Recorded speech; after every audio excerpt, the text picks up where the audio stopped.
Over the last week, there's been the continuing activity in Parliament, and we've continued to look at the transport bill and different things. But the major speech, which I was involved in, the debate I spoke in, was on Tuesday about future trade arrangements for Scotland and for the UK, assuming that Brexit takes place.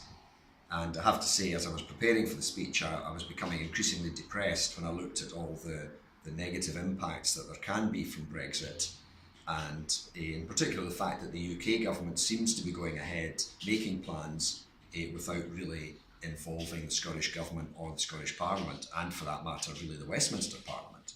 So it seems that they will potentially cause damage to big sectors in Scotland, because not every sector in Scotland that's important for us is the same as a sector that's important down south.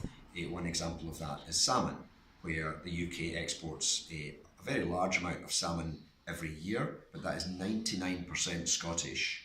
And so for the UK perspective, salmon might not be very important, and they could allow difficult things to happen, whereas for Scotland it is very important, and we really want to be sure that our fresh fish and other crabs and lobsters and so on can get quickly to other markets. So it's quite a serious issue. I think people are a bit fed up talking about Brexit again and again and again, but it is so important, and there's so many jobs affected and so much for our economy that we have to keep focusing on it.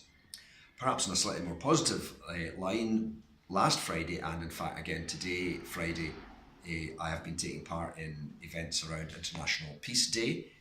Last week was in the concert hall in Glasgow when we had a meditation led by a group involving many religions and people of no faith at all, and just a time to reflect and think about peace. And then today I took part in an excellent event hosted by the Forestry Commission. You might think, well, what has the Forestry Commission and peace got to do with each other? But they were taking the opportunity to bring people together in Auchensugal Woods, which is in this constituency, people from a number of different countries, including Eritrea, Afghanistan, China, and elsewhere, obviously including Scotland. And the emphasis there was on relationships and building relationships. And for myself, I feel that peace starts inside somebody. We need to be at peace with ourselves, and I would believe be at peace with God.